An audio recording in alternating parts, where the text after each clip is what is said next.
ठीक।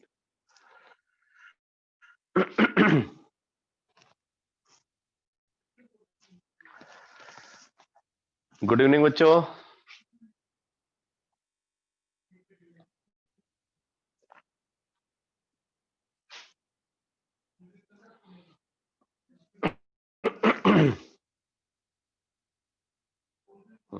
ठीक है।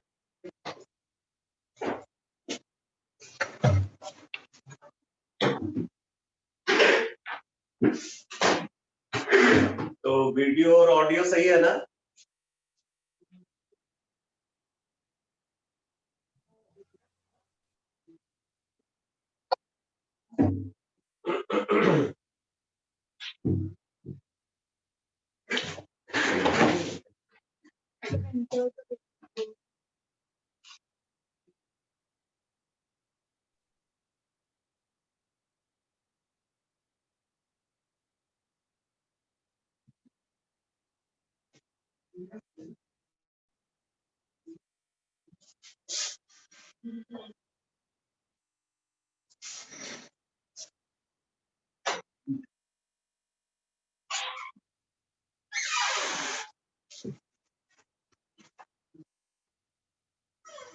बेटा ऑडियो क्लियर है ना?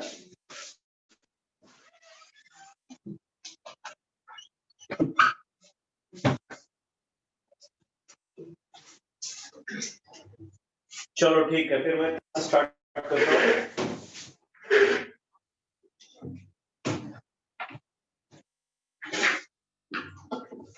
तो लास्ट क्लास में हम लोगों ने आयनिक इक्विलिब्रियम स्टार्ट किया था और आयनिक इक्विलिब्रियम में एसिड बेस कंसेप्ट का डिस्कशन चल रहा है।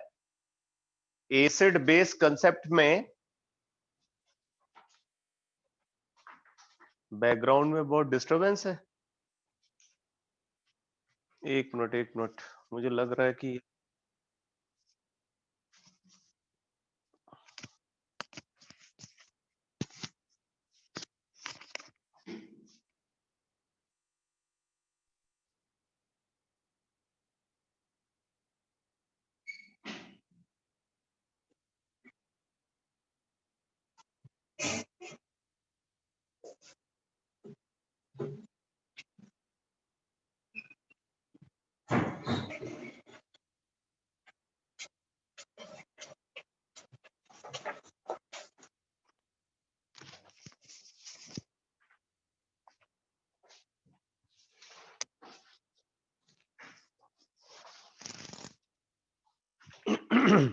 अब सही है। गुड इवनिंग बेटा, गुड इवनिंग। चलो ठीक है।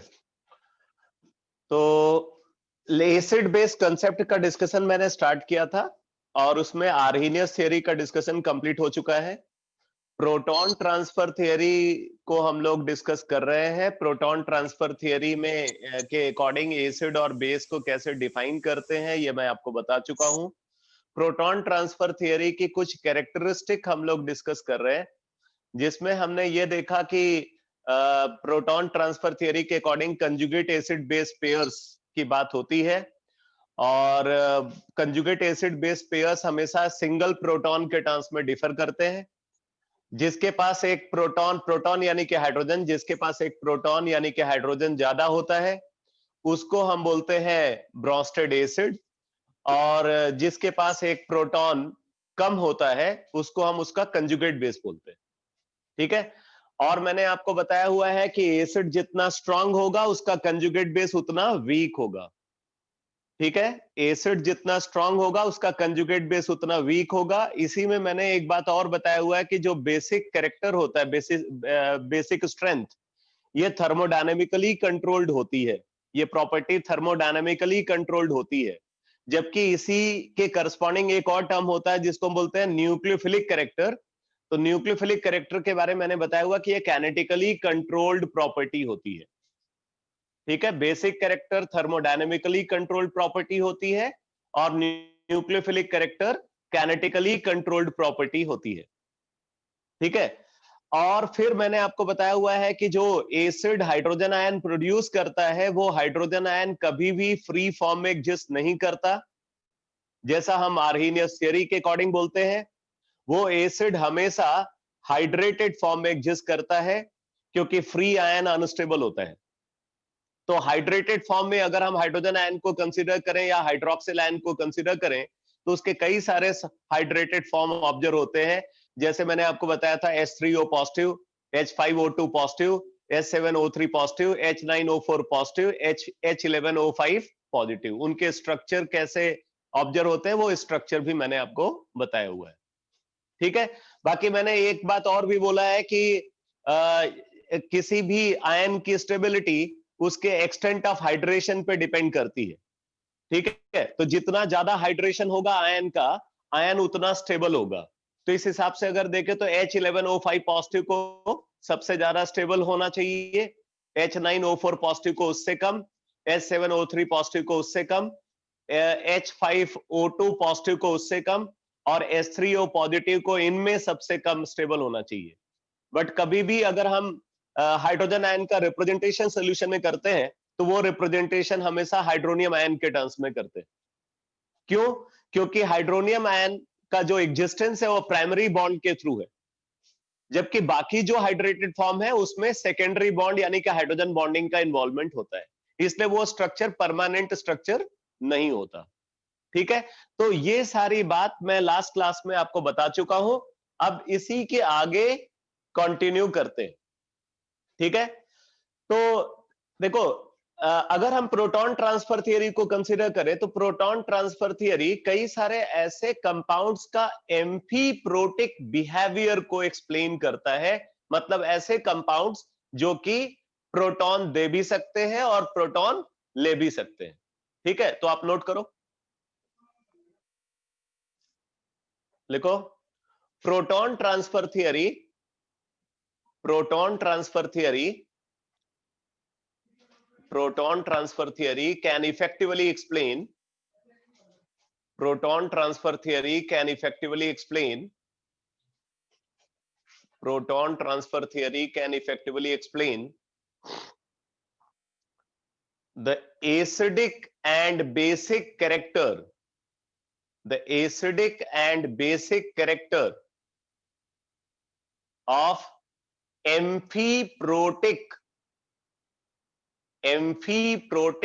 salts, amphiprotic salts,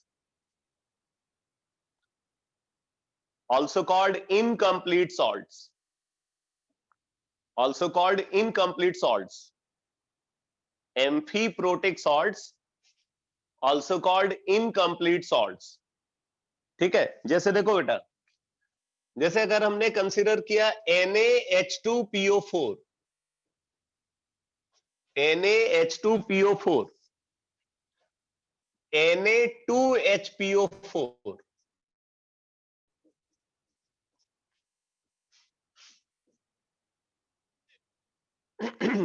इसी तरीके से NaHCO3, NaHSO4 एटसेट्रा।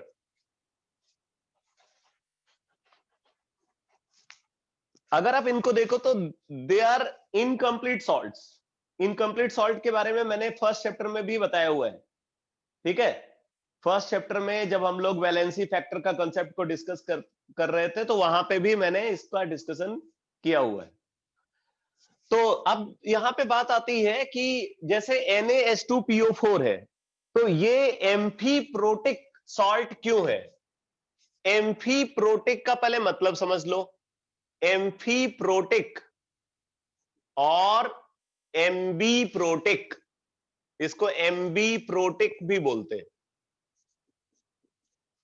ठीक है, एम्फीप्रोटिक और एम्बीप्रोटिक का मतलब यह है कि एक ऐसा स्पीसीज जो साइमल्टेनियसली प्रोटॉन दे भी सकता है और प्रोटॉन ले भी सकता है। ठीक है, जो प्रोटॉन डोनर और प्रोटॉन एक्सेप्टर दोनों की तरह बिहेव करता है, हम उसको एम्फीप्रोटिक स्पीसीज बोलते हैं। ठीक है, आप चाहो तो यहां पे इसकी डेफिनेशन फिर से लिख सकते हो, लिखो those species, which have tendency, which have tendency to those species which have tendency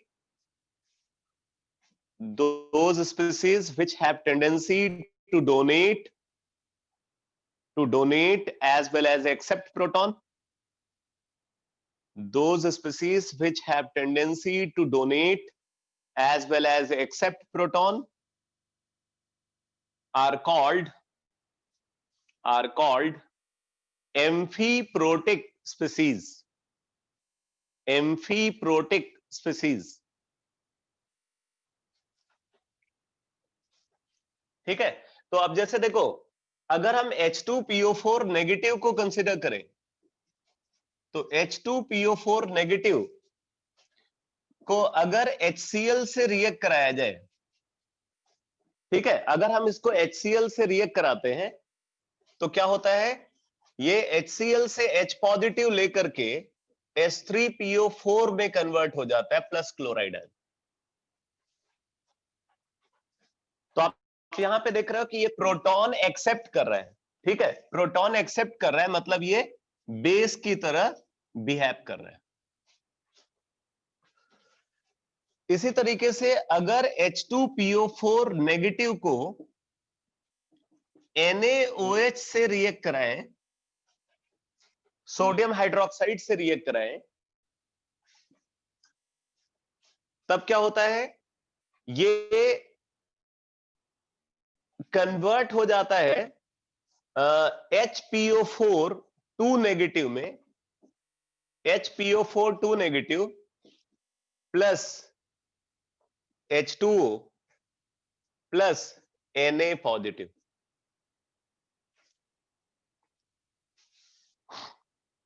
तो यहां पे अगर आप देख रहे हो तो H2PO4 negative H positive donate कर रहा है, H पॉजिटिव डोनेट कर रहा है, मतलब ये एसिड की तरह बिहेव कर रहा है।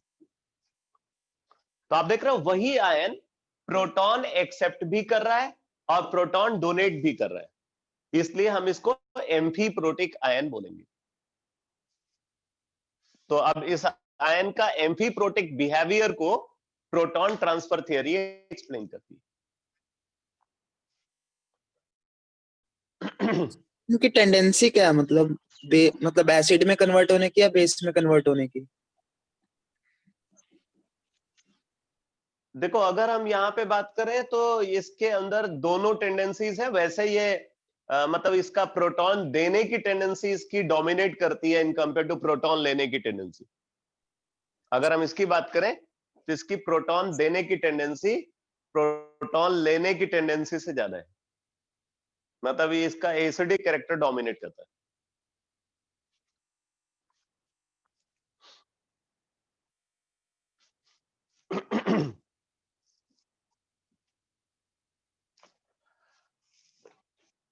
इसी तरीके से बाकी जो कंपाउंड्स हैं, यहाँ पे बाकी जो सॉल्ट्स हैं, उनका भी बिहेवियर को समझ सकते हो। जैसे इस केस में क्या होगा, ये HPO4 2 नेगेटिव जो होगा, HPO4 2 नेगेटिव ये H पॉजिटिव डोनेट भी करेगा और H पॉजिटिव एक्सेप्ट भी करेगा। और इसी तरीके से यहाँ पे HCO3 नेगेटिव यानी कि बाइकार्बोनेट आयन H पॉजिटिव दे भी सकता है और H पॉजिटिव ले भी सकता है। वीडियो पॉज हो रही है क्या बेटा?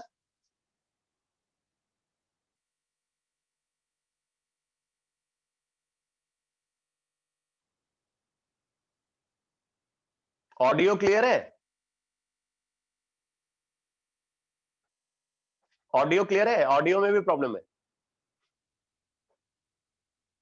चलो ठीक।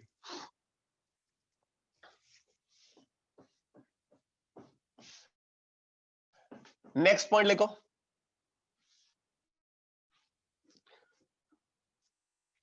Proton transfer theory can effectively explain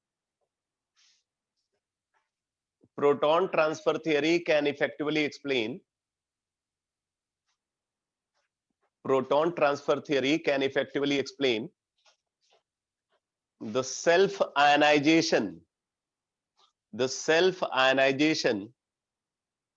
proton transfer theory can effectively explain the self ionization of compounds like water,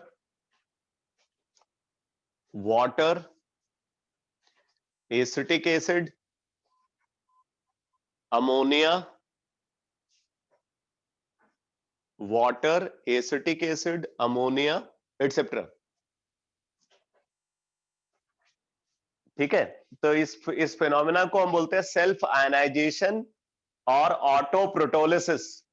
ठीक है, इसको सेल्फ आयनाइजेशन और ऑटो प्रोटोलिसिस बोलते हैं। तो अब जैसे देखो, अगर हम वाटर को कंसीडर करें तो water combines with water, water combines with water to give hydronium ion plus hydroxyl ion. Water combines with water, autoprotolysis बोलते हैं इसको, ऑटो प्रोटोलिसिस। प्रोटो यानी कि प्रोटॉन, लिसिस ब्रेकिंग अपार्ट। ठीक है, ऑटो सेल्फ, प्रोटोलिसिस की स्पेलिंग है PROTOLYSIS, PROTOLYSIS। तो अब आप यहां पे देख रहे हो कि एक वाटर मॉलिक्यूल इसमें कन्वर्ट हो रहा है, दूसरा वाटर मॉलिक्यूल इसमें कन्वर्ट हो रहा है। तो अगर हम इसको कंसीडर करें तो यहां पे क्या हो रहा है, गेन ऑफ H पॉजिटिव, ये H पॉजिटिव गेन कर रहा है, जबकि अगर ये इसमें कन्वर्ट हो रहा है तो लॉस ऑफ H पॉजिटिव। ठीक है, तो अगर ये इसमें कन्वर्ट हो रहा है तो H पॉजिटिव डोनेट कर रहा है, H पॉजिटिव डोनेट कर रहा है तो इसका बिहेवियर कैसा हो गया, एसिड। ये एसिड है। और इसकी सिचुएशन क्या है, ये H पॉजिटिव एक्सेप्ट कर रहा है तो इसका बिहेवियर कैसा हो गया, बेस। तो ये ब्रोंस्टेड बेस हो गया और ये हो गया ब्रोंस्टेड एसिड। अब जरा देखो, अगर ये एसिड है तो ये उस एसिड का क्या है, कंजुगेट बेस। ये उस एसिड का कंजुगेट बेस है।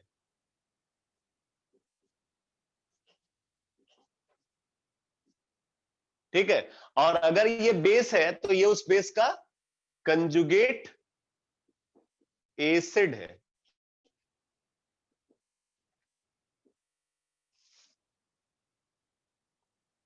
ठीक है, तो अगर हम वाटर को कंसीडर करें तो वाटर की हाइड्रोनियम आयन फॉर्मेशन टेंडेंसी और हाइड्रोक्सिल आयन फॉर्मेशन टेंडेंसी बराबर होती है।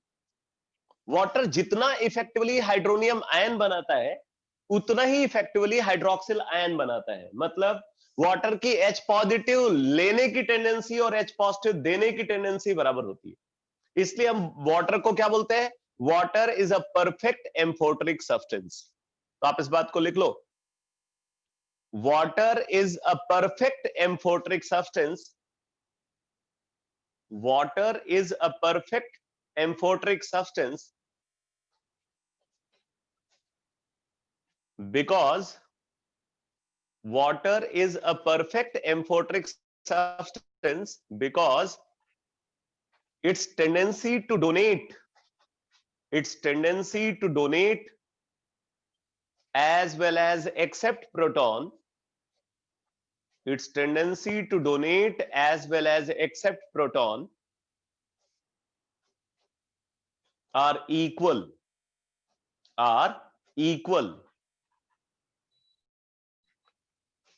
Due to this fact,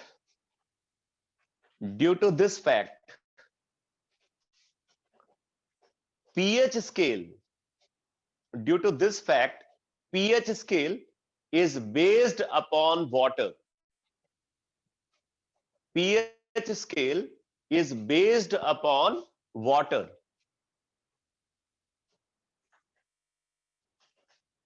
ठीक है, तो इसीलिए बोलते हैं कि पूरी की पूरी pH स्केल जो है वो वाटर पे बेस्ड है। अभी मैं उस डिस्कशन पे भी आता हूं। अब जरा देखो, अगर हम इसी तरीके से एसिटिक एसिड को कंसीडर करें, acetic acid,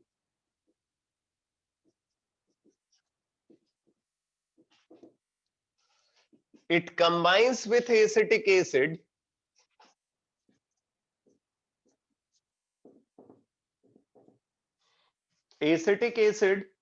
combines with acetic acid to give acetate ion,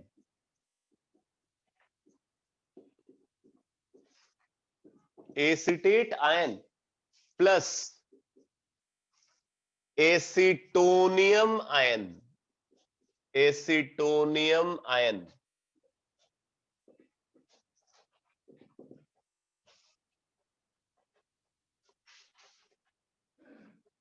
इसको बोलेंगे एसीटेट आयन और इसको बोलेंगे एसीटोनियम आयन। अब आप बताओ कि आप इसमें से किस आयन के साथ ज्यादा फेमिलियर हो? आप इन दोनों आयन में से कौन से आयन के साथ ज्यादा फेमिलियर हो?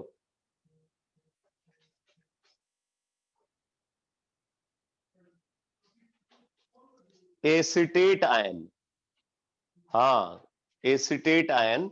और ये फेमिलियरिटी आपकी एसीटेट आयन के साथ ज्यादा इसलिए है क्योंकि एसीटेट आयन ज्यादा स्टेबल होता है, एसीटोनियम आयन उतना स्टेबल नहीं होता, इसलिए इसका एग्जिस्टेंस नॉर्मल कंडीशन में पॉसिबल नहीं है।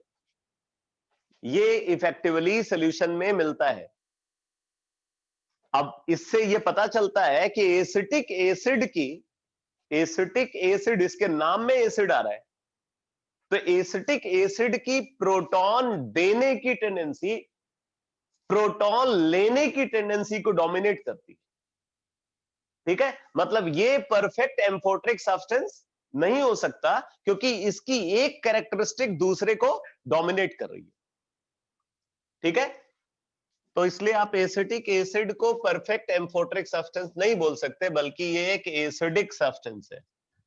तो यहां पे अगर आप देखो तो एक एसिटिक एसिड तो एसिटेट आयन में कन्वर्ट हो रहा है, हाइड्रोजन आयन दे रहा है इसलिए एसिड की तरह बिहेव कर रहा है। दूसरा acetic acid hydronium ion accept कर रहा है, तो इस वजह से ये बेस की तरह बिहेव कर रहा है। ठीक है, तो इस एसिटिक एसिड का ये हो गया बेटा कंजुगेट बेस, कंजुगेट बेस, और इसको हम बोलेंगे इसका कंजुगेट एसिड।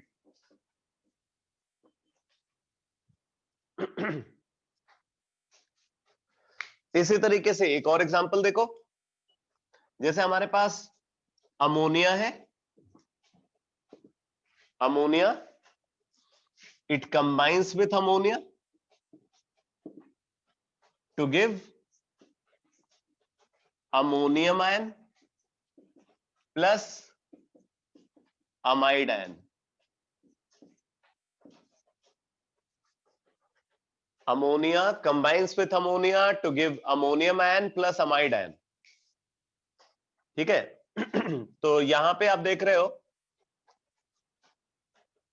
कि एक ammonia molecule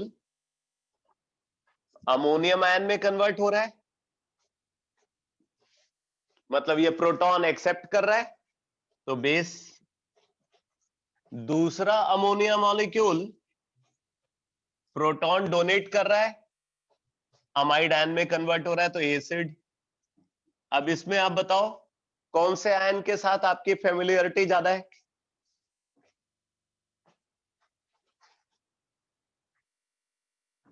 ammonium ion.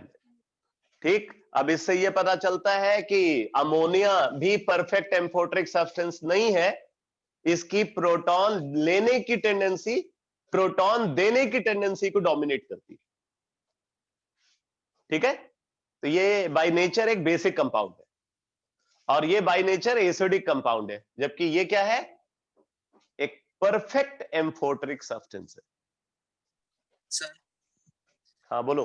Amphoteric और एम्फीप्रोटिक में डिफरेंस क्या होता है? एम्फोट्रिक और एम्फीप्रोटिक, देखो एम्फोट्रिक सब्सटेंसेस जो होते हैं ना, उनको हम इस तरीके से डिफाइन करते हैं कि वो सब्सटेंसेस जो एसिड और बेस दोनों से रिएक्ट कर जाते हैं। ठीक, जबकि एम्फीप्रोटिक का मतलब कि वो H पॉजिटिव दे भी सकते हैं और H पॉजिटिव ले भी सकते हैं। फॉर एग्जाम्पल, अगर मैं आपसे बोलूं कुछ ऑक्साइड्स हैं जिनके बारे में बोला जाता है कि वो एम्फोट्रिक होते हैं। ठीक है, कुछ ऑक्साइड्स हैं, कुछ हाइड्रोक्साइड्स हैं जो एम्फोट्रिक होते हैं, जैसे ये नमन ने लिखा है Al2O3, ये सही एग्जांपल है। Al2O3 हो गया, बेरिलियम ऑक्साइड हो गया, जिंक ऑक्साइड हो गया। अगर आप इनको देखो तो ये एसिड से भी रिएक्ट करते हैं और बेस से भी रिएक्ट करते हैं। ठीक है, तो जो एसिड और बेस दोनों से रिएक्ट करे वो एम्फोट्रिक है। ठीक, जो एम्फीप्रोटिक है वो भी एसिड और बेस दोनों से रिएक्ट करता है, लेकिन वहां पे बिहेवियर में चेंज है। वो H पॉजिटिव देता है इसलिए बेस से रिएक्ट करता है, और H पॉजिटिव लेता है इसलिए एसिड से रिएक्ट करता है। समझ में आया? तो H पॉजिटिव देने और लेने के टर्म्स में अगर बात हो रही है तो एम्फीप्रोटिक, और एसिड और बेस से सिंपली रिएक्ट होने की बात हो रही है, H पॉजिटिव का इन्वॉल्वमेंट उसमें हो भी सकता है, नहीं भी हो सकता है, तो एम्फोट्रिक। Okay sir. क्लियर हुआ? Yes sir.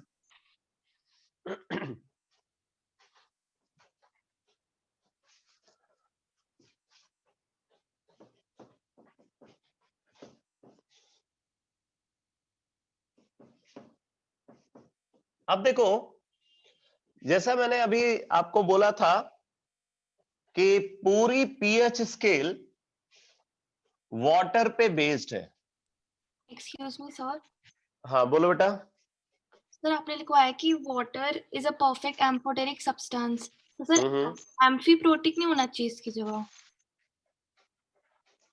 नहीं, एम्फोट्रिक भी आप बोल सकते हो। एम्फोट्रिक बेसिकली जो है वाटर के बारे में अगर आप देखें ना, तो वाटर जो है वो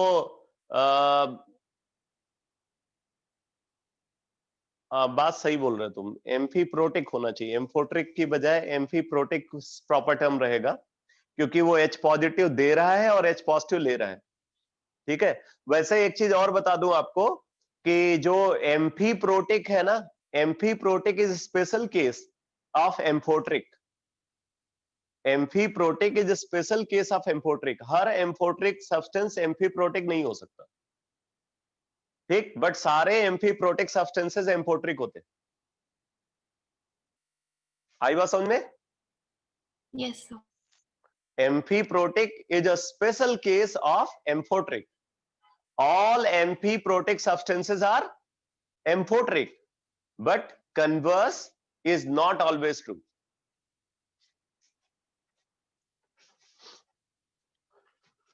तो एम्फोट्रिक अगर हमने लिखा है ना तो वो गलत नहीं है, सही है। तो अब देखो बेटा, अगर हम पीएच स्केल को देखें तो इसमें जो रेफरेंस पॉइंट्स हैं उसमें एक तो वाटर है। ठीक, एक रेफरेंस पॉइंट वाटर है, एक रेफरेंस पॉइंट है हाइड्रोनियम आयन, और एक रेफरेंस पॉइंट है हाइड्रोक्सिल आयन। अब आप देखो, वाटर का कंजुगेट एसिड है ये, और वाटर का कंजुगेट बेस ये है। अगर आप पीएच स्केल को देखो तो पीएच स्केल अगर इस डायरेक्शन में देखें तो पीएच वैल्यू क्या होगी, इंक्रीज करेगी। तो पीएच स्केल कहां से कहां तक जाती है, 0 से 14 तक जाती है कि नहीं? पीएच स्केल 0 से 14 तक जाती है। कब? At 25 degree centigrade. At 25 degree centigrade आप टेम्परेचर बदलोगे, ये स्केल बदलेगी। तो 25 डिग्री सेंटीग्रेड पे पीएच स्केल 0 to 14 डिफाइंड है। अब यहां पे आप देखो,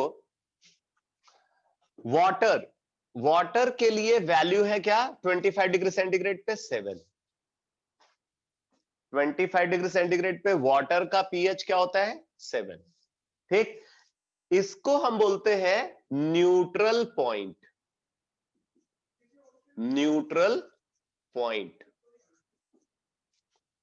ठीक है। न्यूट्रल पॉइंट मतलब अगर कोई किसी सॉल्यूशन का पीएच अगर प्योर वाटर के पीएच के बराबर हो गया तो वो न्यूट्रल सॉल्यूशन है। ठीक, अब देखो यहां पे ये जो रेंज है, ये वाली जो पूरी रेंज आप देख रहे हो, ये रेंज क्या है? Basic range. ठीक, और इधर ये क्या है? Acidic range.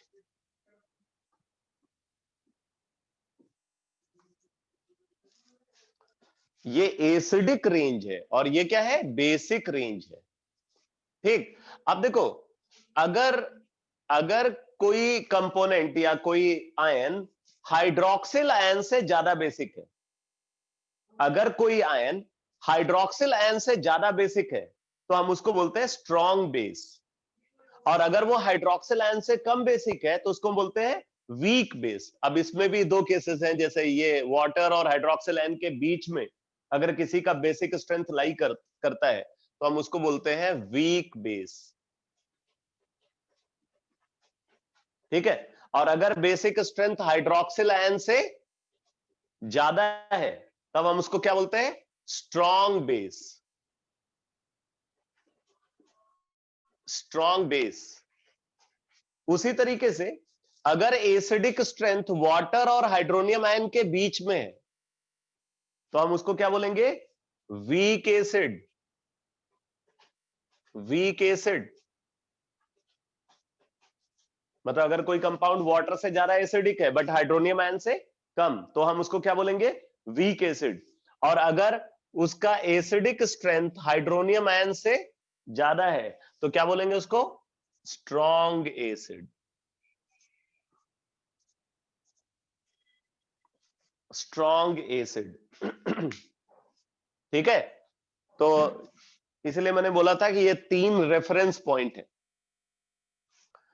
Water neutral point, hydroxyl ion ये बेसिक स्ट्रक्चर, बेसिक स्ट्रेंथ को कंपेयर करने के लिए हम इसको कंसीडर करते हैं। अगर कोई स्पीसीज हाइड्रोक्सिल आयन से कम बेसिक है तो वीक बेस, ज्यादा बेसिक है स्ट्रॉन्ग बेस। अगर कोई स्पीसीज हाइड्रोनियम आयन से कम एसिडिक है, वीक एसिड। हाइड्रोनियम आयन से ज्यादा एसिडिक है, स्ट्रॉन्ग एसिड। ठीक है, तो इस तरीके से हम डिफाइन करते हैं। अब देखो, जैसे अगर आपसे पूछा जाए कि सोडामाइड, सोडामाइड क्या है, स्ट्रॉन्ग बेस और वीक बेस। देखो एनायन अगर है ना, तो एनायन के लिए हम यूजुअली बेसिक कैरेक्टर की बात करते हैं। एनायन के लिए बेसिक कैरेक्टर की बात करते हैं। तो आपसे पूछा जा रहा है कि सोडामाइड क्या है, स्ट्रॉन्ग बेस और वीक बेस। अब देखो बेटा, कैसे डिसाइड करोगे इसको, डिसाइड करोगे NaOH के साथ कंपेयर करके। अब आप बोलोगे NaOH ही क्यों लिया भाई, तो इसलिए लिया क्योंकि कैटायन हमें सेम रखना है जिससे कंपैरिजन में कोई प्रॉब्लम ना आए। कैटायन का भी इफेक्ट हो सकता है, तो हमने कैटायन सेम लेकर के उसका इफेक्ट को खत्म कर दिया। ठीक, जब जो मैं बार बार एक बात बोलता हूं आपको कि अगर कोई टर्म कॉमन है तो कॉमन टर्म कभी भी डिसाइडिंग नहीं होता। ठीक है, जो कॉमन फैक्टर है वो कभी भी डिसाइडिंग नहीं होता। डिसाइडिंग फैक्टर हमेशा अनकॉमन फैक्टर होता है। तो आपने सोडियम आयन यहां भी देखा और सोडियम आयन यहां भी देख रहे हो, तो sodium ion is common factor, तो सोडियम आयन डिसाइडिंग नहीं होगा। अब कंपैरिजन किसके बेसिस पे होगा, NH2 नेगेटिव और OH नेगेटिव को। ठीक, तो आपको कंपेयर करना है NH2 नेगेटिव को किसके साथ, OH नेगेटिव के साथ।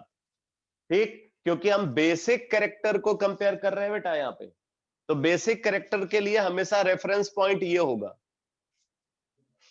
इसीलिए मैंने बताया कि अगर बेसिक कैरेक्टर को आप कंपेयर कर रहे हो हमेशा रेफरेंस पॉइंट हाइड्रोक्सिल आयन होगा, इसके साथ कंपेयर किया जाएगा। तो अब आपके पास NH2 नेगेटिव है और OH नेगेटिव है, पता करना है कौन ज्यादा बेसिक है। कैसे पता करोगे, कंजुगेट एसिड को देखो, तो इसका कंजुगेट एसिड कौन, अमोनिया। ठीक, इसका कंजुगेट एसिड कौन, वाटर। अब बताओ बेटा, अमोनिया और वाटर में कौन ज्यादा एसिडिक है, in between ammonia and water which is more acidic, ammonia. अरे कमाल है भाई, वाह वाह वाह वाह वाह वाह। अरे आपको पता होना चाहिए, अमोनिया जो है ना वो बेसिक लिटमस टेस्ट देता है, पता है।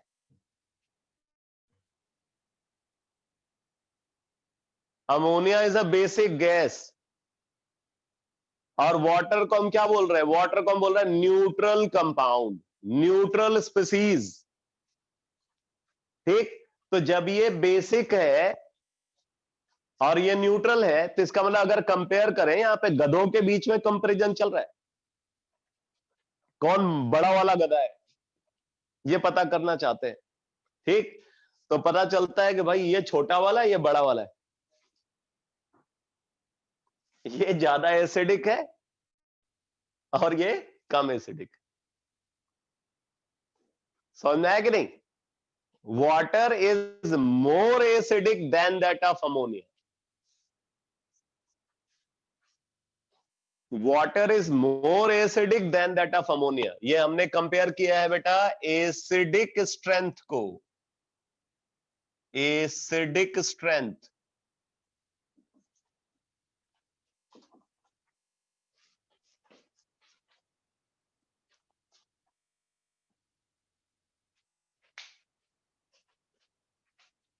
नहीं भाई, ऐसा कोई कॉन्सेप्ट नहीं है, ज्यादा हाइड्रोजन वाला ज्यादा एसिडिक हो, ऐसा कुछ नहीं है। अपने कॉन्सेप्ट मत बनाओ। ये बेसिकली एक्सप्लेन होता है बेटा पोलर कैरेक्टर ऑफ बॉन्ड के बेसिस पे। ये डिसाइड होता है बॉन्ड के पोलर कैरेक्टर के बेसिस पे। हाइड्रोजन जिस एटम से बॉन्डेड है, वो एटम जितना ज्यादा इलेक्ट्रोनेगेटिव होगा, बॉन्ड उतना पोलर होगा, और बॉन्ड जितना पोलर होगा, उसके ब्रेक होने के चांसेस उतने ज्यादा होंगे। ठीक है, as the polar character of a covalent bond increases, chances of its dissociation also increases. ये है concept. As the polar character of a covalent bond increases, chances of its dissociation also increases. ठीक है, तो अब ये तो आपको पता ही है कि भाई oxygen is more electronegative than that of nitrogen. Oxygen is more electronegative than that of nitrogen.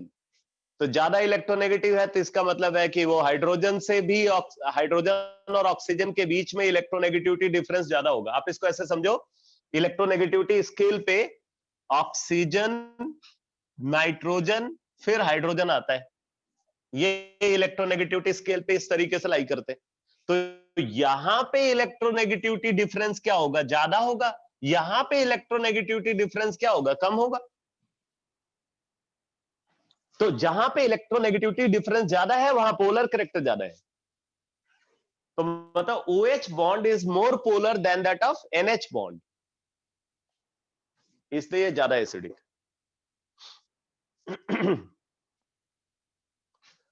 लेकिन ये स्टेटमेंट जो है ना, एक ग्रुप के जो हाइड्राइड्स हैं उनके लिए होल्ड नहीं करता। ये पीरियड वाइज ये स्टेटमेंट होल्ड करता है। तो अब आप देख सकते हो कि water is more acidic than that of ammonia. अब फिर प्रोटॉन ट्रांसफर थियरी का स्टेटमेंट याद करो, stronger the acid weaker will be its conjugate base. ये ज्यादा एसिडिक है, तो इसका कंजुगेट बेस कम बेसिक होगा।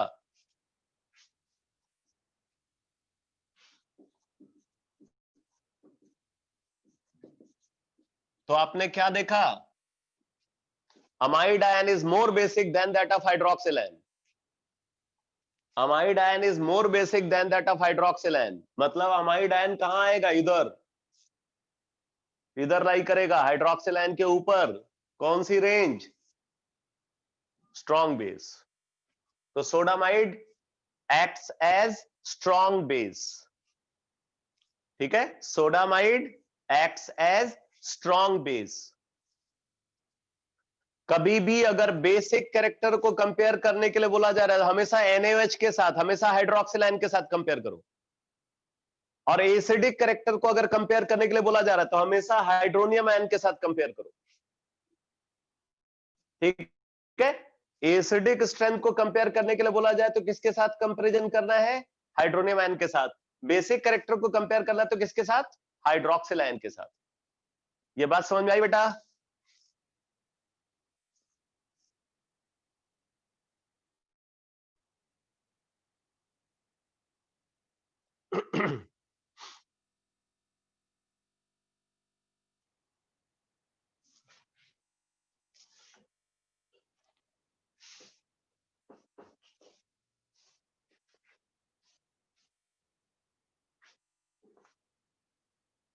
अब देखो, अगर आपसे बोला जाए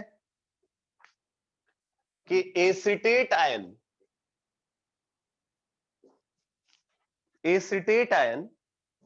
स्ट्रॉन्ग बेस है या weak base, acetate ion strong base है या वीक बेस, आप देखो कैसे कंपेयर करोगे।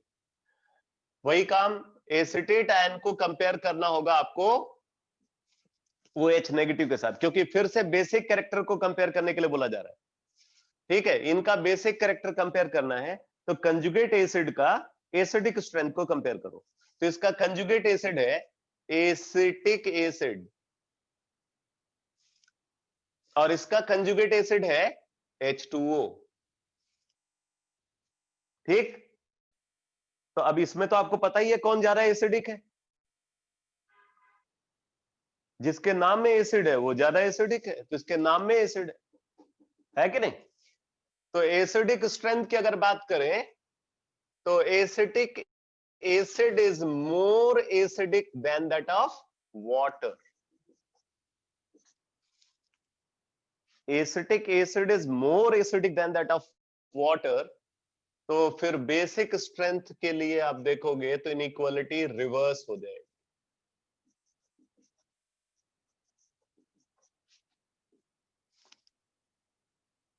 इसका मतलब क्या कंक्लूजन ड्रॉ किया, acetate ion is less basic than that of hydroxyl ion, therefore acetate ion acts as weak base. यहां पे लाई करेगा, ठीक है, acetate ion acts as weak base. अब जैसे देखो, अगर आपसे बोला जा रहा है कि अमोनियम आयन स्ट्रॉन्ग एसिड है या वीक एसिड, ये स्ट्रॉन्ग एसिड है या वीक एसिड, तो आपको इसको कंपेयर करना होगा इसके साथ, क्योंकि एसिडिक कैरेक्टर को कंपेयर करने के लिए बोला जा रहा है। तो इसको हाइड्रोनियम आयन के साथ आप कंपेयर करोगे और आपको क्या बताना है, एसिडिक स्ट्रेंथ कंपेयर करनी है बेटा। तो आपको क्या करना होगा, फटाफट इनके कंजुगेट बेस का बेसिक स्ट्रेंथ कंपेयर कर लो। तो इसका कंजुगेट बेस कौन है, अमोनिया, ठीक, और इसका कंजुगेट बेस कौन है, वाटर। आपको इनका बेसिक स्ट्रेंथ बताना है, तो ये तो आप बता ही दोगे।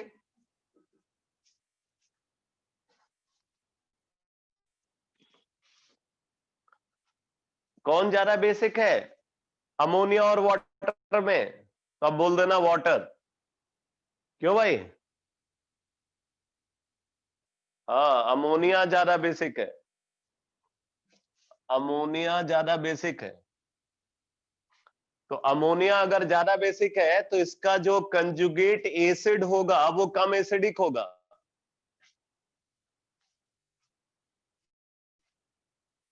इसका मतलब ammonium ion is less acidic than that of hydronium ion, ठीक है, therefore ammonium ion acts as weak acid. Ammonium ion acts as weak acid.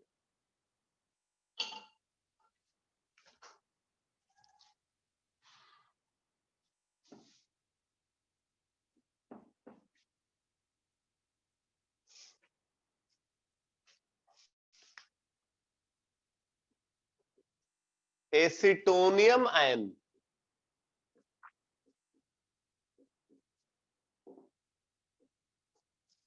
ये स्ट्रॉन्ग एसिड है या वीक एसिड है, फटाफट बताओ।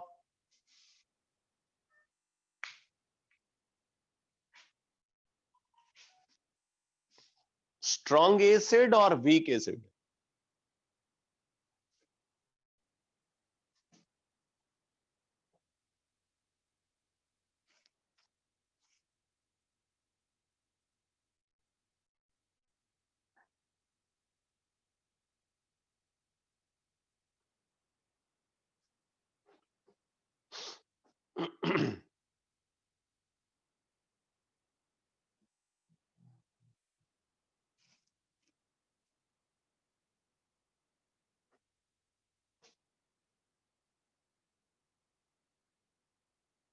स्ट्रॉन्ग एसिड, स्ट्रॉन्ग एसिड सही answer है। इसको आपको कंपेयर करना होगा हाइड्रोनियम आयन के साथ, और हमें यहाँ पे एसिडिक स्ट्रेंथ का कंपैरिजन करना है। एसिडिक स्ट्रेंथ का कंपैरिजन करना है तो क्या करेंगे, इनके कंजुगेट बेस के बेसिक स्ट्रेंथ को कंपेयर करेंगे। तो इसका कंजुगेट बेस है एसिटिक एसिड और इसका कंजुगेट बेस है वाटर। इसके नाम में एसिड है, मतलब ऑब्वियसली ये लेस बेसिक होगा, ठीक, ये मोर बेसिक। तो बेसिक स्ट्रेंथ का ऑर्डर ये होगा। और फिर प्रोटॉन ट्रांसफर थियरी को अगर आप यूज करो, stronger the base weaker will be its conjugate acid, तो ये एसिडिक स्ट्रेंथ का ऑर्डर होना चाहिए। तो acetonium ion is more acidic than that of hydronium ion, therefore acetonium ion acts as strong acid.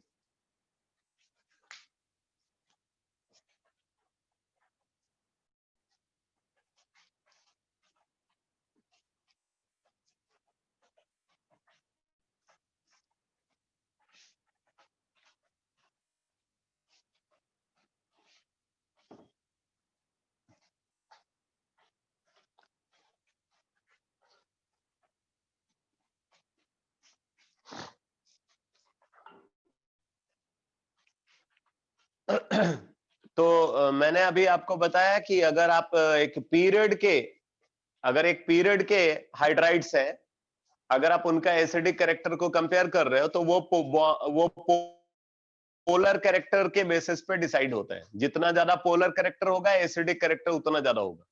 लेकिन अगर एक ग्रुप के हाइड्राइड्स हैं, अगर हाइड्राइड्स एक ही ग्रुप को बिलोंग करते हैं, तो वहां पे जो एसिडिक कैरेक्टर होगा वो बॉन्ड लेंथ के बेसिस पे डिसाइड होता है।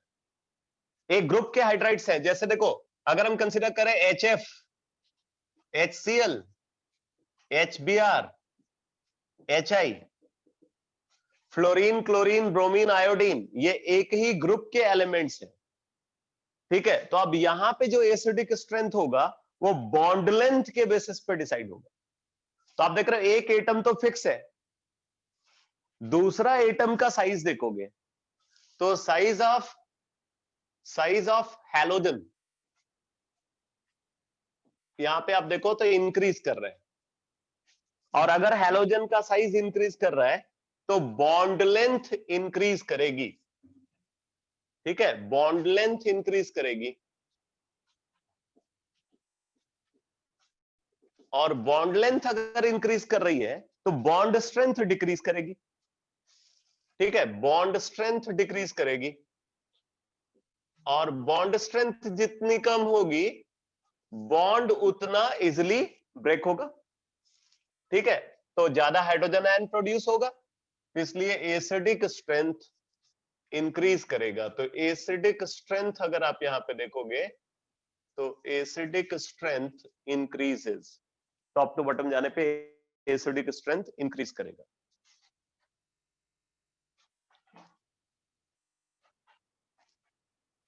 अब जो ट्रेंड यहाँ पे हाइड्रोजन हैलाइड्स में ऑब्जर्व हो रहा है, यही ट्रेंड ऑक्सीजन ग्रुप के जो हाइड्राइड्स है H2O, H2S, H2Se, H2T, यहां भी यही ट्रेंड फॉलो होता है,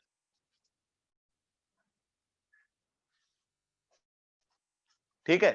यही ट्रेंड आप नाइट्रोजन ग्रुप के जो हाइड्राइड्स हैं उनमें भी देखोगे।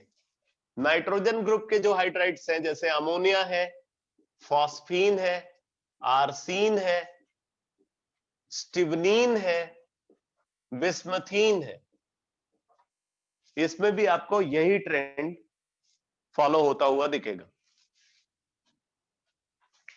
तो अगर एक ग्रुप के हाइड्राइड्स है तो एक ग्रुप के हाइड्राइड्स का acidic character top to bottom जाने पे इंक्रीज करता है। क्यों इंक्रीज करता है? बिकॉज बॉन्ड लेंथ इंक्रीज करती है, बॉन्ड स्ट्रेंथ डिक्रीज करती है, तो इस वजह से ऐसा होता है। इसमें ये HF जो होता है ना, ये वीक एसिड होता है और HI स्ट्रॉन्ग एसिड होता है,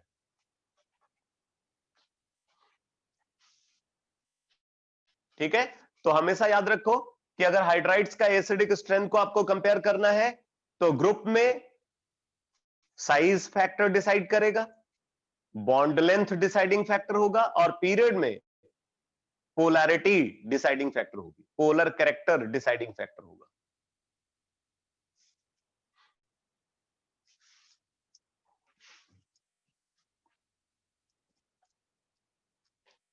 तो ये बात क्लियर हो गई बेटा?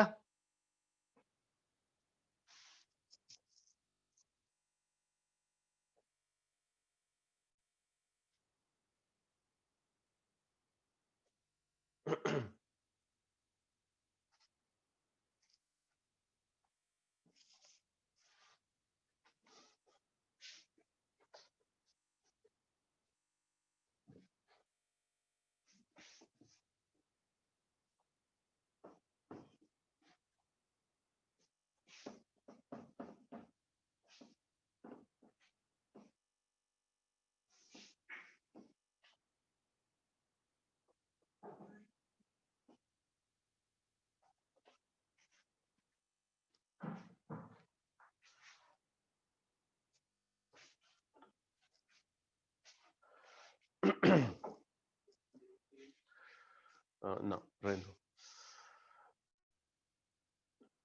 अब देखो बेटा, अब यहां पे बात आती है, जैसे हम बोलते हैं ना कि जो एसिड बेस कंसेप्ट होता है, acid base concept is a relative concept.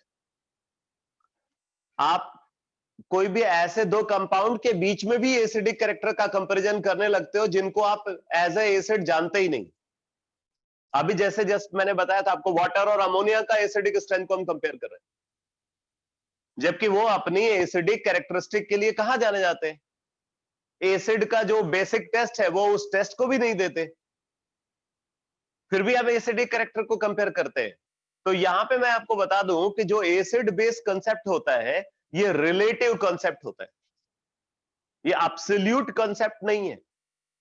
अब रिलेटिव कंसेप्ट का क्या मतलब है? रिलेटिव कंसेप्ट का ये मतलब है बेटा कि एक कंपाउंड अलग अलग सिचुएशन में अलग अलग बिहेवियर दिखाता है।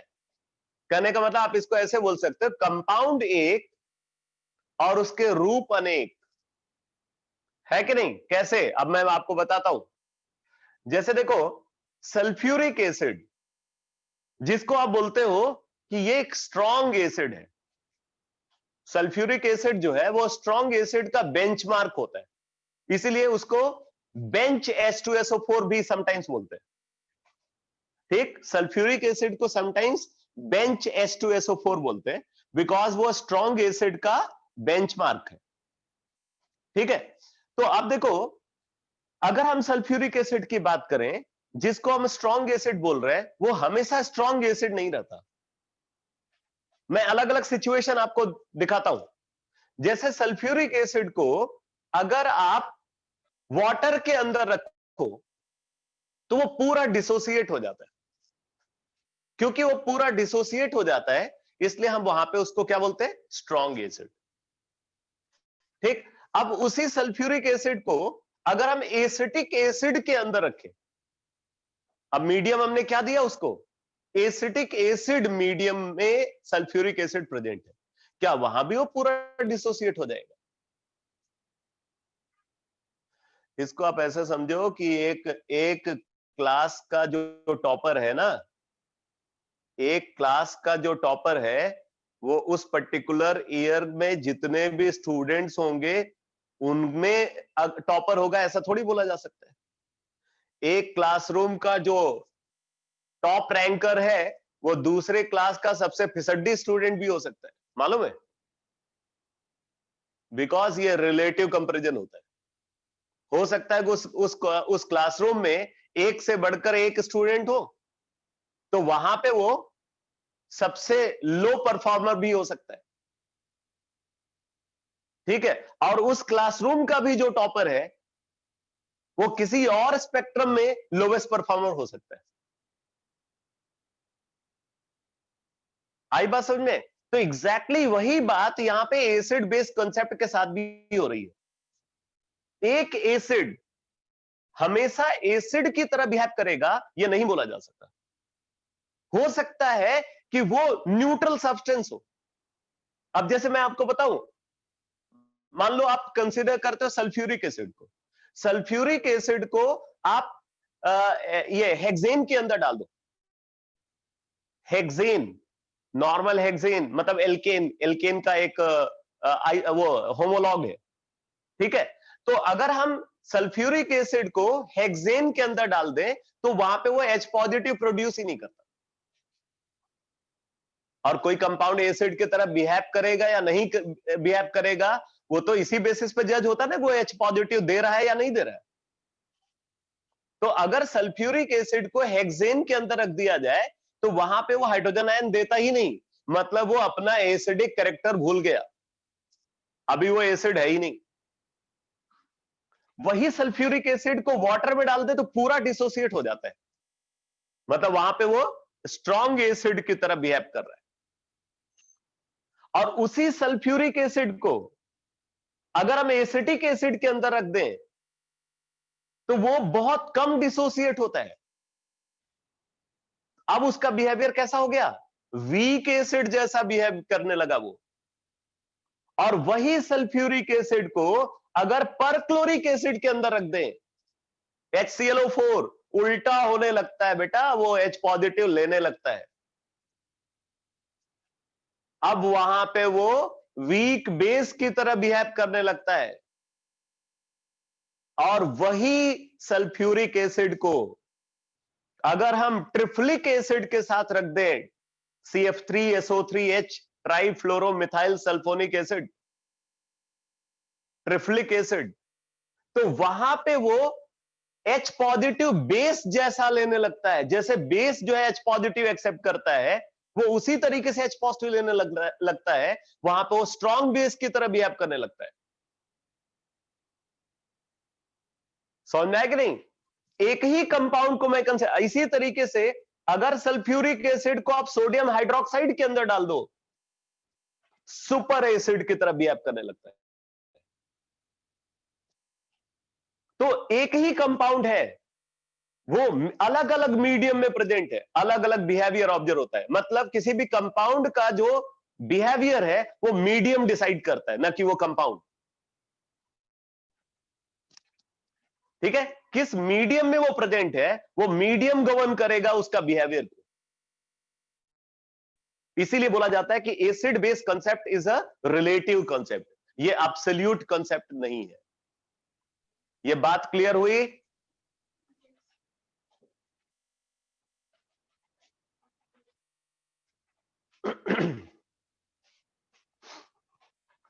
ठीक है, तो अब मैं एक कंसेप्ट आपको बताने जा रहा हूं। आप चाहो तो इस स्टेटमेंट को लिख लो, इस स्टेटमेंट को लिख लो, लिखो acid base concept, acid base concept is a relative concept.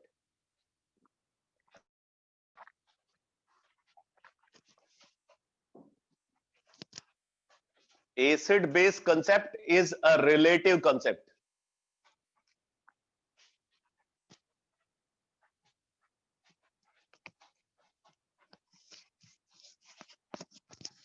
Okay, मतलब इनका यहां पे किसी भी कंपाउंड का बिहेवियर फिक्स नहीं है, वो अलग अलग सिचुएशन में अलग अलग टाइप का बिहेवियर दिखाता है।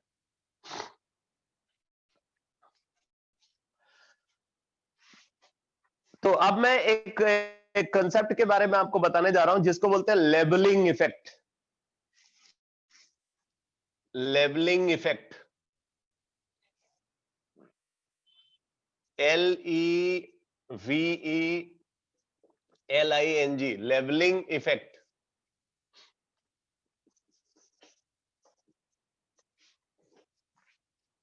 अब देखो लेबलिंग, ये LEVE है, लेबल, लेबल क्या होता है? हैं?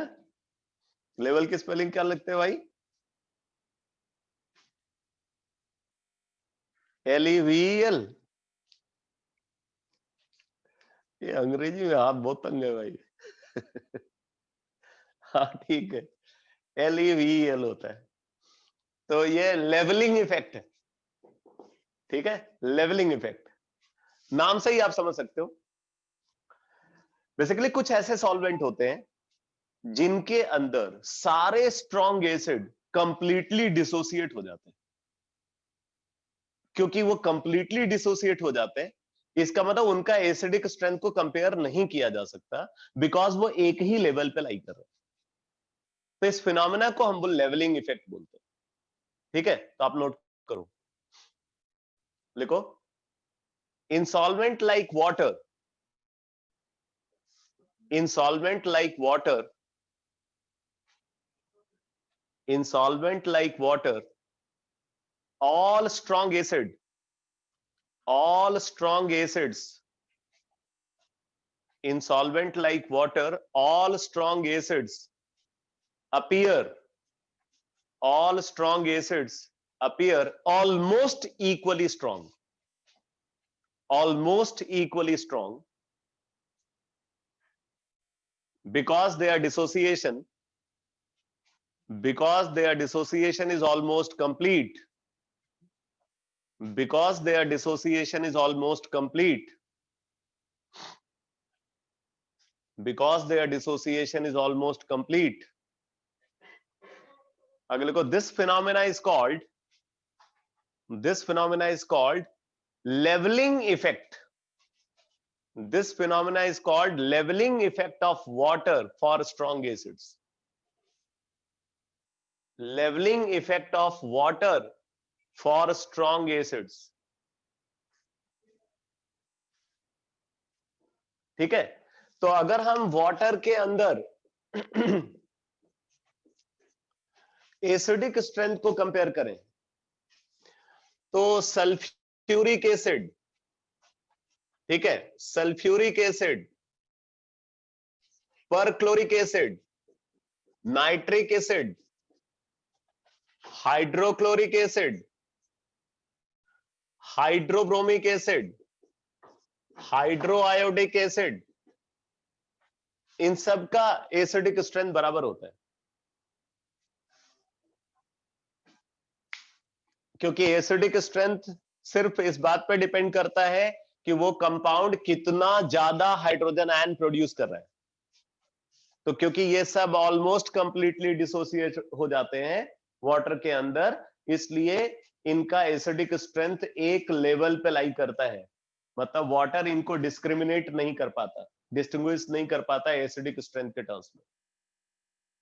तो इसको हम लेवलिंग इफेक्ट बोलते हैं। लेकिन अगर हम वाटर के अंदर वीक एसिड्स को कंसीडर करें, वीक एसिड्स को कंसीडर करें, जैसे HF है, ठीक, HF ये स्ट्रॉन्ग एसिड के मतलब रिलेटिवली स्ट्रॉन्ग एसिड है, रिलेटिवली स्ट्रॉन्ग बोल रहा हूं, वैसे ये वीक एसिड होता है, बट वीक एसिड्स में रिलेटिवली स्ट्रॉन्ग है।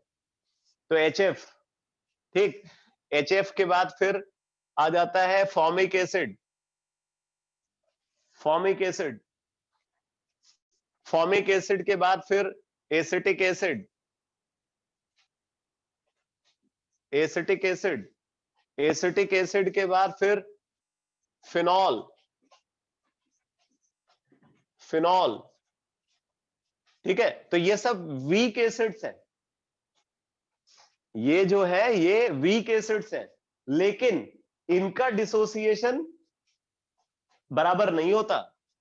इसमें अगर देखें तो HF का डिसोसिएशन सबसे ज्यादा देखने को मिलता है वाटर के अंदर, फॉर्मिक एसिड को का डिसोसिएशन उससे कम देखने को मिलता है, एसिटिक एसिड का डिसोसिएशन और कम ऑब्जर्व होता है, फिनॉल का डिसोसिएशन सबसे कम ऑब्जर्व होता है, इसलिए यहां पे हम इनका एसिडिक स्ट्रेंथ को कंपेयर कर पाते हैं। ठीक है, तो वाटर के अंदर हम वीक एसिड्स का एसिडिक स्ट्रेंथ को कंपेयर कर सकते हैं, बट स्ट्रॉन्ग एसिड का एसिडिक स्ट्रेंथ को कंपेयर नहीं कर सकते। ठीक है, तो मतलब water levelling effect strong acids के लिए दिखाता है, वीक एसिड के लिए नहीं दिखाता। वीक एसिड के लिए भी लेवलिंग इफेक्ट ऑब्जर्व होता है। अब कब कब ऑब्जर्व होगा? आप एक ऐसा सॉल्वेंट ले लो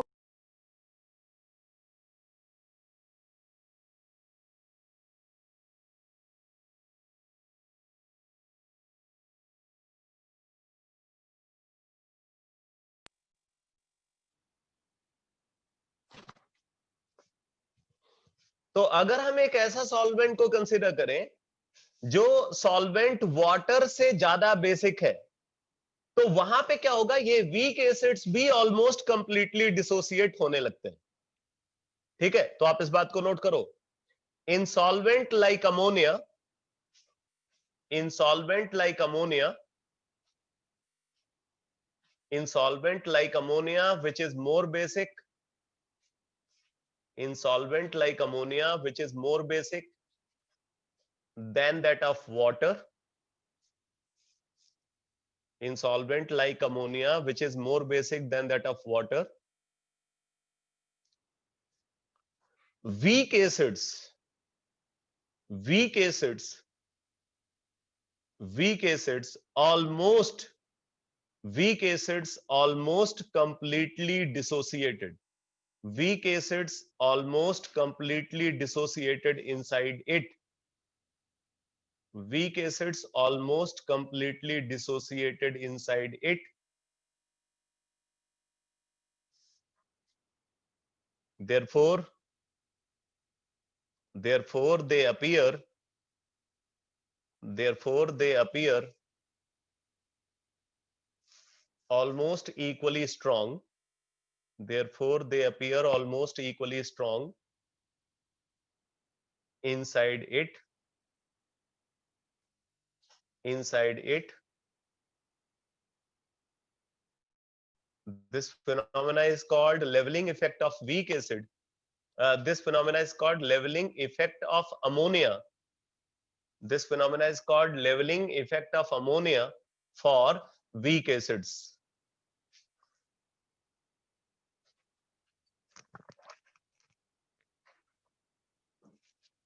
Leveling effect of ammonia for weak acids. ठीक है, तो अगर हम अमोनिया को कंसिडर करें, तो अमोनिया के अंदर ये जो वीक एसिड्स हैं, इनका डिसोसिएशन ऑलमोस्ट इक्वल होता है, इसलिए ये एसिडिक स्ट्रेंथ के ऑर्डर में एक ही लेवल पे लाई करते हैं, मतलब हम इनका एसिडिक स्ट्रेंथ को कंपेयर नहीं कर पाते।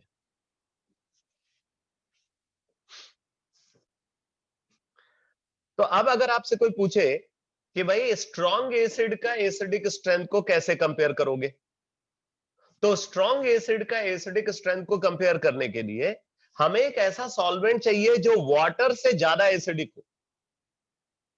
जो वाटर से ज्यादा एसिडिक सॉल्वेंट है उसके अंदर ये अपनी स्ट्रेंथ के हिसाब से डिसोसिएट होते हैं।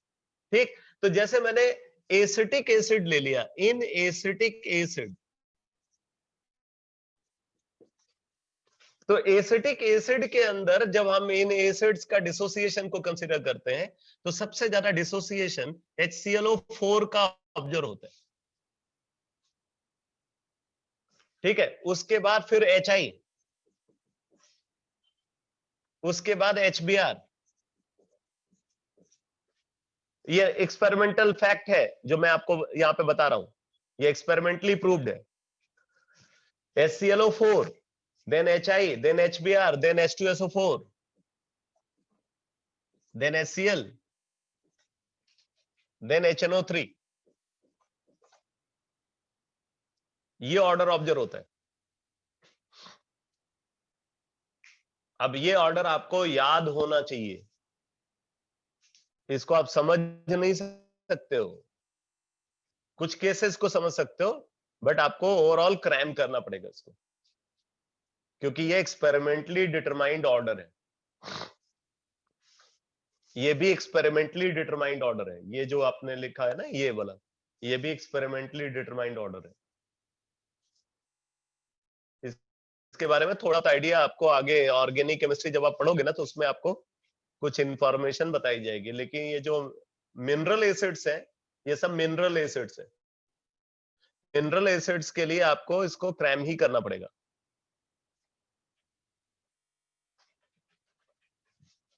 ठीक, तो आपसे अगर बोला जाए कि भाई स्ट्रॉन्ग एसिड के एसिडिक स्ट्रेंथ का कंपैरिजन इनमें से कौन से सॉल्वेंट के अंदर पॉसिबल है,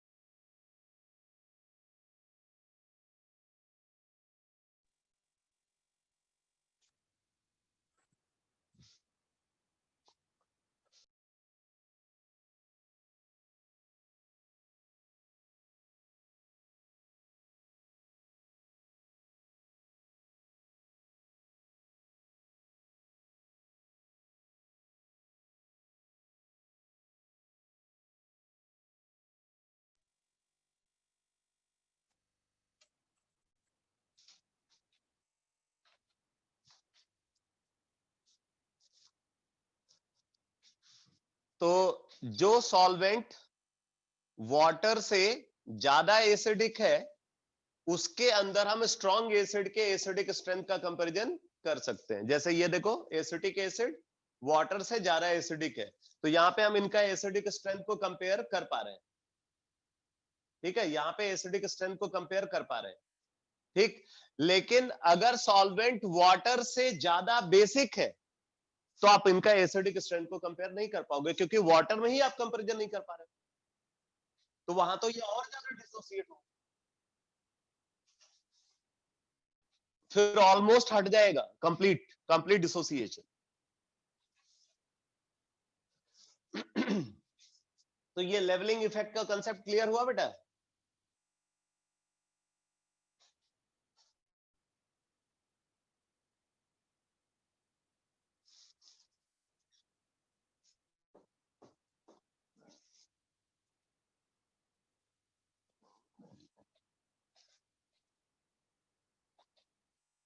तो अब आ जाते हैं एसिड बेस कंसेप्ट में। जो थर्ड कंसेप्ट है, लिखो Lewis theory. Lewis theory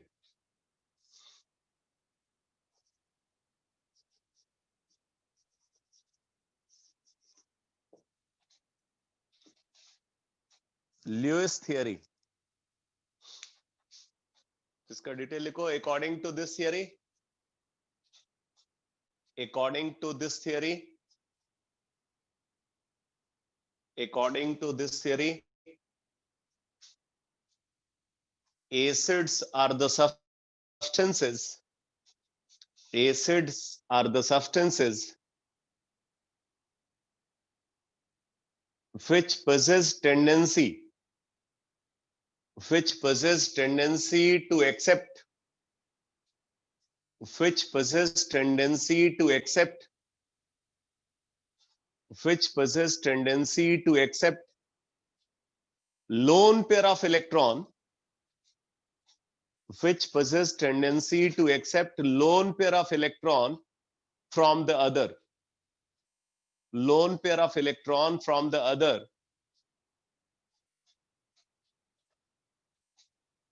whereas bases are the substances, whereas bases are the substances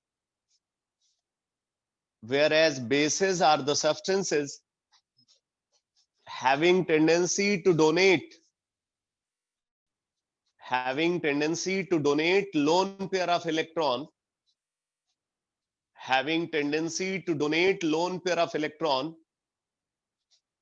to the other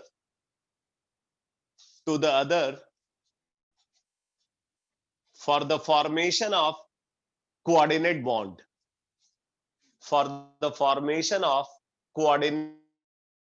bond, ये बहुत इंपॉर्टेंट है बेटा। अगर कोऑर्डिनेट बॉन्ड फॉर्मेशन के लिए कोई स्पीसीज लोन पेयर डोनेट कर रहा है तो उसको हम ल्यूइस बेस बोलेंगे, और अगर कोई स्पीसीज लोन पेयर एक्सेप्ट कर रहा है तो उसको ल्यूइस एसिड बोलेंगे। ठीक है, कोऑर्डिनेट बॉन्ड फॉर्मेशन के लिए जो लोन पेयर डोनेट करता है उसको ल्यूइस बेस बोलते हैं, और जो लोन पेयर एक्सेप्ट करता है उसको ल्यूइस एसिड बोलते हैं। अब यहां पे ये समझ लेना कि जैसे कैल्शियम है, ये ऑक्सीजन से कंबाइन करके कैल्शियम ऑक्साइड बनाता है, कैल्शियम ऑक्सीजन से कंबाइन करके कैल्शियम ऑक्साइड बनाता है। ऐसा अगर हम प्रोसेस को देखें तो इसमें क्या होता है, कैल्शियम जो है वो 2 इलेक्ट्रॉन लूज करके कैल्शियम 2 पॉजिटिव बना लेता है। ठीक है, और ऑक्सीजन 2 इलेक्ट्रॉन गेन करके ऑक्साइड आयन बना लेता है। कैल्शियम 2 इलेक्ट्रॉन लूज करके कैल्शियम आयन बना लेता है, ऑक्सीजन 2 इलेक्ट्रॉन गेन करके ऑक्साइड आयन बना लेता है, और फिर ये कैल्शियम आयन और ऑक्साइड आयन कंबाइन करके कैल्शियम ऑक्साइड बना लेते हैं। ठीक है, अब यहां पे अगर आप देखो तो ये पेयर ऑफ इलेक्ट्रॉन लूज कर रहा है, ये पेयर ऑफ इलेक्ट्रॉन गेन कर रहा है, लेकिन एक बात जो यहां पे नहीं ऑब्जर्व हो रही है वो ये है कि यहां कोऑर्डिनेट बॉन्ड फॉर्मेशन नहीं हो रहा, यहां पे आयनिक बॉन्ड फॉर्मेशन हो रहा है, कोऑर्डिनेट बॉन्ड फॉर्मेशन नहीं हो रहा। इसलिए आप कैल्शियम को ल्यूइस बेस नहीं बोल सकते और ऑक्सीजन को ल्यूइस एसिड नहीं बोल सकते। इस केस में कैल्शियम को ल्यूइस बेस नहीं बोला जा सकता जबकि ये पेयर ऑफ इलेक्ट्रॉन डोनेट कर रहा है, और ऑक्सीजन को आप ल्यूइस एसिड नहीं बोल सकते जबकि ये पेयर ऑफ इलेक्ट्रॉन एक्सेप्ट कर रहा है। क्यों नहीं बोल सकते? क्योंकि ये एक आयनिक कंपाउंड। बात समझ में आई या नहीं? ये लोन पेयर डोनेशन और एक्सेप्टेंस किस लिए होना चाहिए? कोऑर्डिनेट बॉन्ड फॉर्मेशन के लिए होना चाहिए।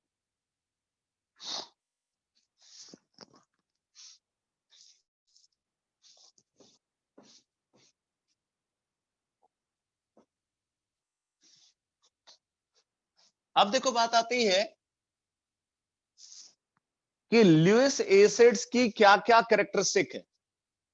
ठीक है, तो लिखो characteristic of Lewis acids, characteristic of Lewis acids.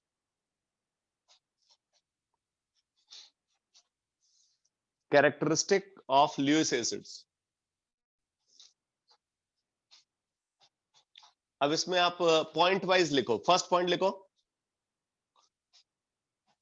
लिखो those species in which octet of central atom,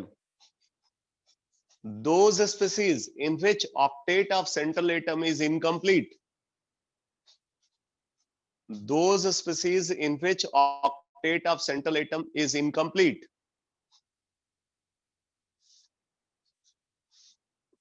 behaves like Lewis acid, behaves like Lewis acid. For example, BeCl2, इसमें बेरिलियम का ऑक्टेट कंप्लीट नहीं होता, बेरिलियम के surrounding में 4 electron है। ठीक है, BF3, यहां पे बोरॉन का ऑक्टेट कंप्लीट नहीं है। B2S6, डाइबोरेन बोलते हैं इसको, ये भी ये इलेक्ट्रॉन डेफिशिएंट कंपाउंड होता है, बोरॉन का ऑक्टेट कंप्लीट नहीं होता। बेसिकली ये बोरेन का डाइमर है, बोरेन का ये डाइमर है B2S6। अगर आप B2S6 का स्ट्रक्चर देखो तो इसका स्ट्रक्चर ऐसा होता है।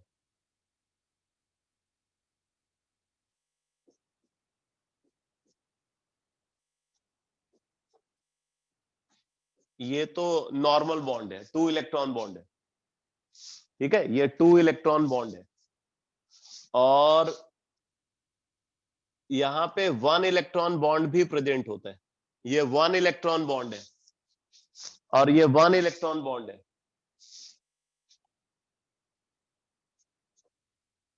ऐसे ही ये भी 1 इलेक्ट्रॉन बॉन्ड है।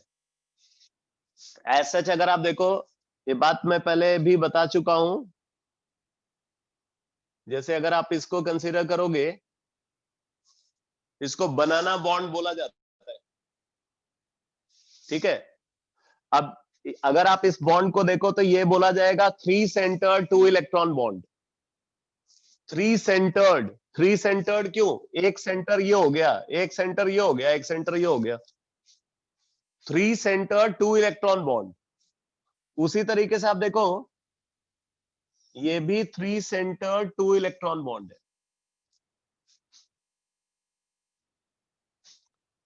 ठीक, अगर आप यहाँ पे बोरॉन के सराउंडिंग में देखो टोटल इलेक्ट्रॉन कितने हैं? 2 + 2 + 1 + 1, 6 इलेक्ट्रॉन। ठीक है, 2 + 2 + 1 + 1, 6 इलेक्ट्रॉन है, इनकम्प्लीट ऑक्टेट।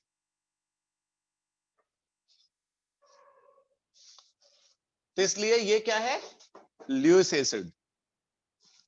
और भी आपको एग्जांपल मिल जाएंगे। जैसे देखो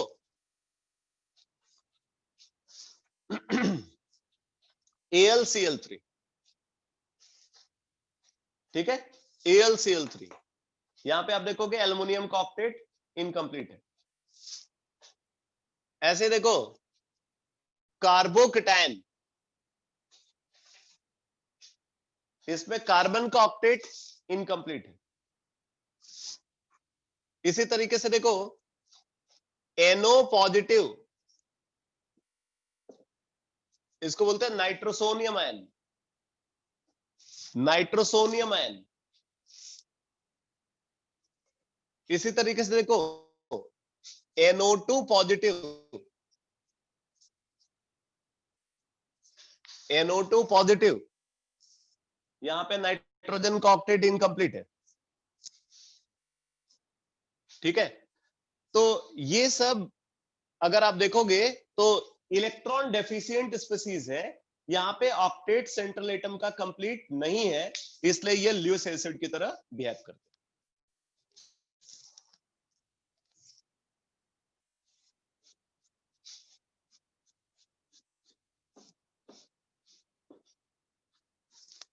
सेकंड पॉइंट लिखो, लिखो those species in which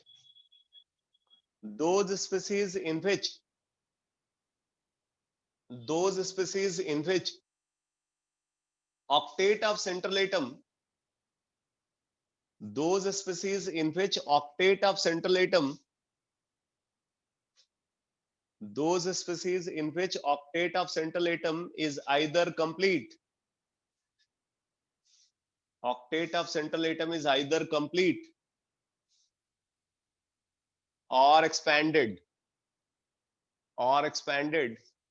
still central atom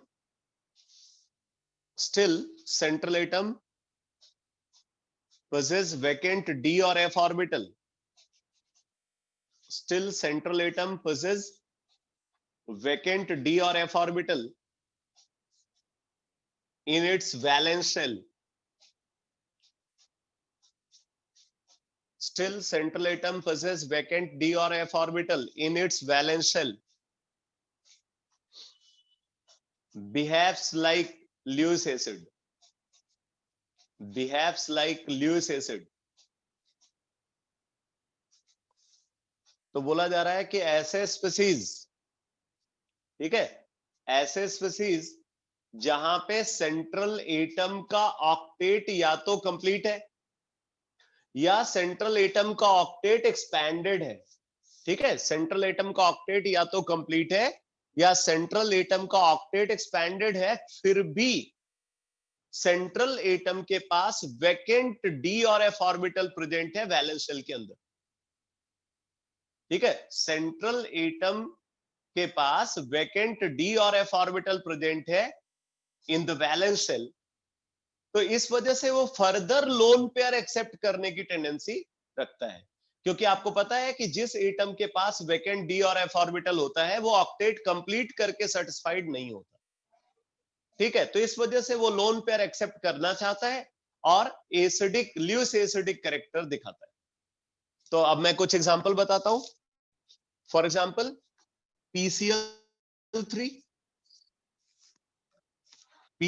यहां पे आप देखोगे फास्फोरस का ऑक्टेट कंप्लीट है, but phosphorus third period element है, इसके वैलेंस शेल में 3d ऑर्बिटल प्रेजेंट है वैकेंट फॉर्म में। PCl3, PCl5, SF6, SF4, SbCl5, FeCl3, FeCl2, etc.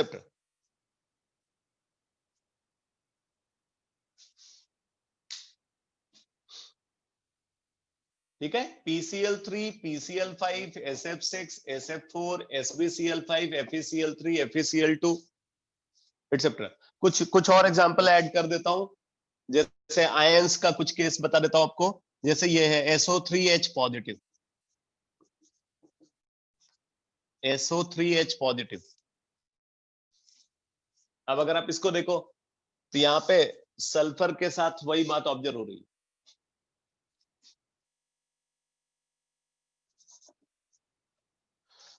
इसमें आप देख रहे हो सल्फर के सराउंडिंग में 10 इलेक्ट्रॉन है, लेकिन सल्फर के पास d ऑर्बिटल है वैलेंस शेल में, इसलिए फर्दर लोन पेयर एक्सेप्ट कर सकता है।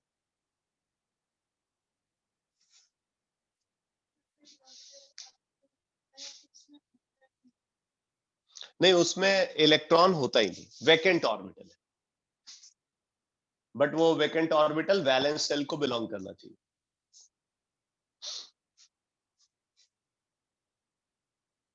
तो ये क्लियर हो गया बेटा? ये दोनों केसेस ल्यूइस एसिड की कैरेक्टरिस्टिक के समझ में आ गए। और अब मैं आपको बताऊं, जब आप जनरल ऑर्गेनिक केमिस्ट्री पढ़ोगे ना, तो यही ल्यूइस एसिड के साथ फिर लिखा होगा वहां पे इलेक्ट्रोफाइल। सारे ल्यूइस एसिड इलेक्ट्रोफाइल होते हैं, ये सब इलेक्ट्रोफाइल की भी कैरेक्टरिस्टिक होती है।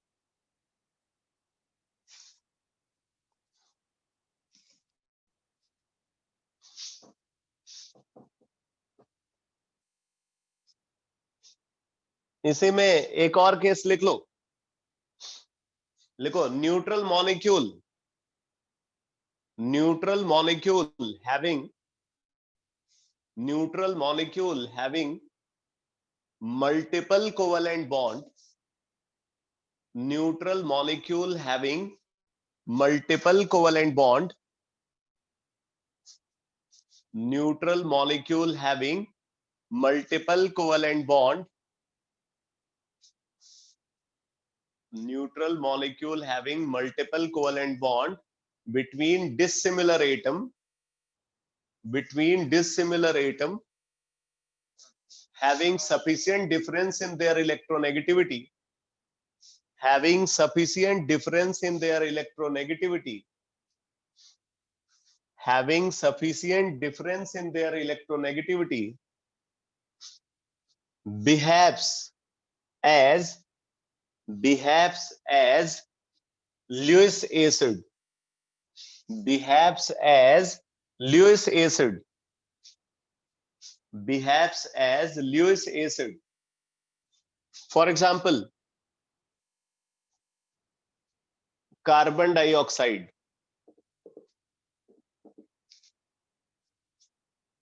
आप यहां पे देखो CO2 में मल्टीपल कोवेलेंट बॉन्ड कार्बन और ऑक्सीजन के बीच में है, और कार्बन और ऑक्सीजन के बीच में सफिशिएंट इलेक्ट्रोनेगेटिविटी डिफरेंस, ठीक है। इसी तरीके से अगर हम कंसीडर करते हैं सल्फर डाइऑक्साइड,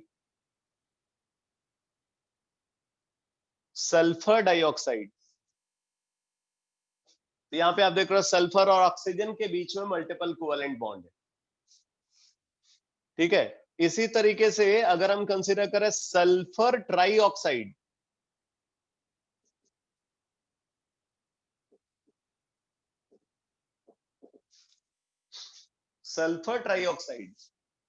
ऐसे ही aldehyde,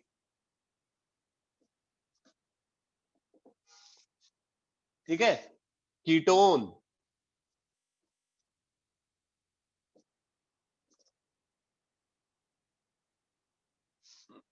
acid halide, cyanide, etcetera, ये सब ल्यूइस एसिड की तरह बिहेव करते हैं। और जो ल्यूइस एसिड होता है वो इलेक्ट्रोफाइल भी होता है, तो ये सब इलेक्ट्रोफाइल की तरह भी बिहेव करते हैं।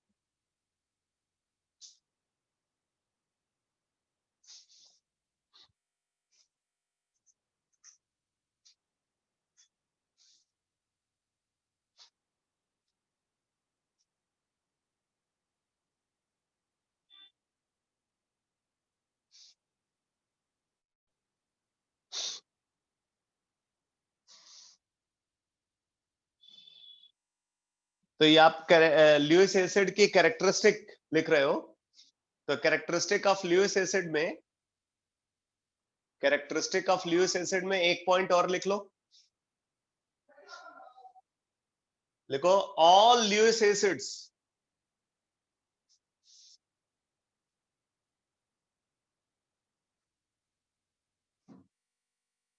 चलो कोई बात नहीं, कर दूंगा डिस्कस।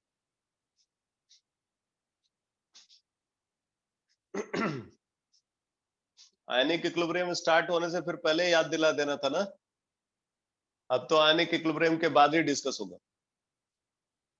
तो लिखो all Lewis acids are electrophilic in nature.